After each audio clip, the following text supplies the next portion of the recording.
Ok, nous sommes sous chapitre 15 du chapitre Bitvasef Bo Chochma, lorsque il va recevoir de la sagesse supplémentaire. Il va grandir en sagesse, en intelligence. On parle d'intelligence de Torah, bien sûr, pas en maths ni en physique. Yuzlu be'enav hagormim vont perdre leur valeur les agents qui le poussent, hazolelim les kavod, à dévorer de l'honneur, la recherche d'honneur. Beaucoup de gens cherchent je suis, regardez ma photo, je suis là, regardez ma voiture, regardez mon costume, regardez-moi. Les kavod medoumé, le kavod, l'honneur imaginaire. Parce que bien sûr c'est imaginaire, c'est pas parce que quelqu'un a de l'argent qu'il est mieux que les autres, d'habitude il est moins, d'accord. Rockefeller a dit, je suis prêt à expliquer tout l'argent, comment j'ai fait, à part le premier million. Comme on me pose des questions sur le premier million. Bah ouais, tu as fait des combines, des trucs malhonnêtes pour avoir le premier million, puis après, une fois qu'on a un million, on peut continuer à être honnête, mais il faut faire le premier million, c'est ça qui est dur. Donc très souvent, je ne critique pas tous les riches, il y en a qui sont très bien, mais il y en a beaucoup qui se prennent pour quelqu'un parce qu'ils ont de l'argent, alors que Dieu leur a donné ça pour donner ça aux pauvres, et ils devraient bien le faire. Donc, avec la sagesse, les agents qui le poussent à dévorer du faux kavod, une recherche des faux honneurs, ou de la colère, ou les autres envies, nourriture, femme, etc., tout ce que dont l'homme peut avoir envie. Car la sagesse, c'est un verset du roi Salomon, la sagesse, elle donne vie à ses possesseurs. D'ailleurs, Chacham, en valeur numérique, c'est Chaim. Un sage, c'est Chaim. Moi, j'ai un petit-fils qui s'appelle Chaim. Tant que je vous dis, le Gematria, il m'a dit Chacham. Non, il a appris déjà. Attends, quelqu'un qui est sage, il a de la vie. Le Chaim shel Ora, une vie de lumière. Le Chaim shel Romemut Hanefesh, une vie de surélévation de l'âme. Le Chaim shemeimim, une vie du ciel, d'accord, du ciel spirituel. Le Rav Shach, il disait toujours, je veux être un Himmelmensch.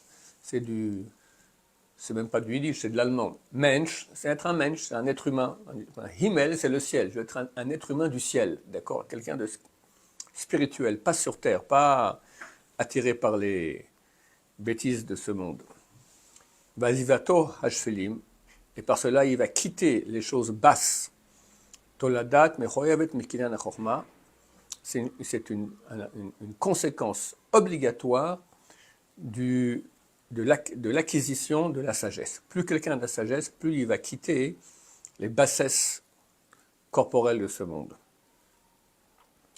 Vima Torah metakenet hamidot ba'amala. Et si la Torah, elle répare les traits de caractère par l'effort qu'on fait pour étudier la Torah, Ubekinan achorma, et par le fait qu'il va acquérir de la sagesse. Kemishpat chakuk bechok hanefesh, comme l'indiquent les lois de l'âme. C'est les lois de l'âme. Quand tu lis la Torah, ça corrige tes mauvais traits de caractère, ça améliore les bons, et par le fait de recevoir un supplément de sagesse, donc ça te parfait. Od, en plus de cela, Yesh Batora Segulat Or. Il y a une lumière de Segula. Segula, ça veut dire magique, on va dire, en bon français, d'accord, pas rationnel. Asher lo yusak besechel enoshi, qu'on ne peut pas acquérir par une raison humaine. Ça dépasse. J'imagine que vous avez déjà eu l'occasion, en étudiant un Tosfot avec Maharsha, tout à coup, tu sens quelque chose là. Tu es pneumatique, tu es quelque part d'autre. Hein, quand j'avais votre âge, on m'a dit, on m'aurait donné $1 million pour le bonheur que j'ai là, je n'aurais pas donné, d'accord, pour la compréhension d'une profondeur en Torah. Voilà, ça c'est quelque chose qui est magique et qui ne peut pas être acquise par la raison humaine normale. Vacher oras gula hazé, et cette lumière magique, meir, illumine, umzakech et nefesh ba'alav, et purifie l'âme de ceux qui ont cette lumière, les hot or noga, pour qu'ils puissent voir une lumière. Venoam tov tam vadat. Et alors, un bien agréable, un goût, avec un tov tam, avec un bon goût, et la connaissance. Ohev et anava betivo. Il va aimer l'humilité de façon naturelle. Vesone et hagavhut betivo. Il va haïr l'orgueil de façon naturelle. Ohev et chesed betivo. Il va aimer de faire du chesed, aider les gens dans sa betivo de façon naturelle. Vesone et chazeriut betivo. Et il va haïr l'antithèse de aider et la cruauté dans sa nature. Dans sa nature, il va haïr la cruauté. Ohev et asavlanut, il aime la patience. Vesone takas, il a la haine de la colère. Très souvent, des gens sont en colère par manque de patience, d'accord? Tu as dit une fois, deux, trois fois, ça ne marche pas, tu commences à monter le ton, d'accord? Bêtement. Kikol ish'o, car toute sa pensée, Vechevso et son envie, chez la chacham du sage, est aken midotav, de changer en bien ses traits de caractère.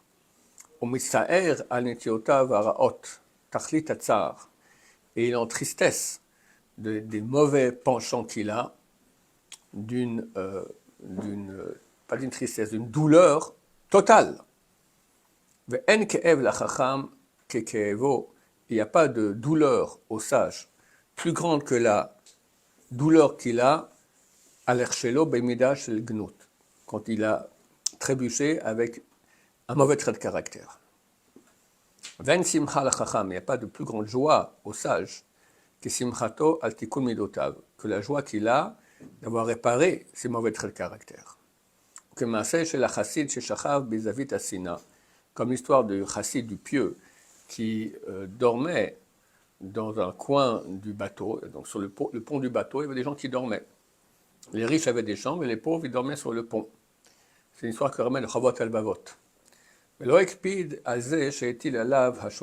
quelqu'un est venu et a uriné sur le type, sur le chassid. Et lui, il n'a pas réagi. Il a été super content, mais samach, simcha gdola, il a eu une grande joie, lorsqu'il a senti qu'il n'a pas de haine contre le type. C'est un niveau, hein, pour montrer voilà, la grande humilité. Est-ce que l'inverse c'est vrai? Que si quelqu'un on voit qu'il étudie, mais qu'il a toujours des mauvaises méthodes, c'est ça qu'il n'arrive pas à rentrer dans la profondeur? Parce que quand on étudie, on voit la lumière. Alors le Rav va dire ici, il va continuer que la Torah, elle arrange la personne. Mais c'est clair qu'il faut qu'il y ait dans cette Torah du moussar. Sans moussar, ça fait pire. Le God vilain l'explique comme ça. Il dit que c'est marqué qu'Adam est Assadé. L'homme, il est comparé à l'arbre des champs.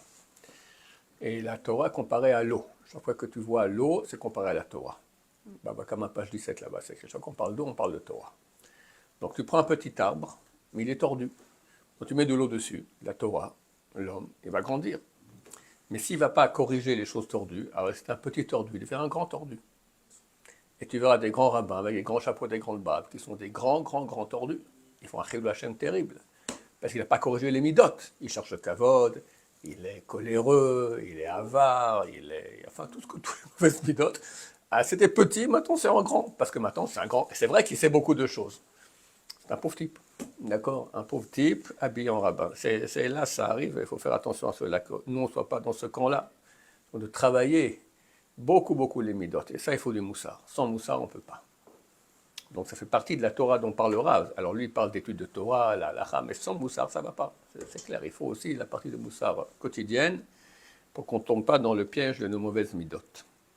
Voilà, on continue encore ou bien il reste combien? C'est tout. Baruch Adonai.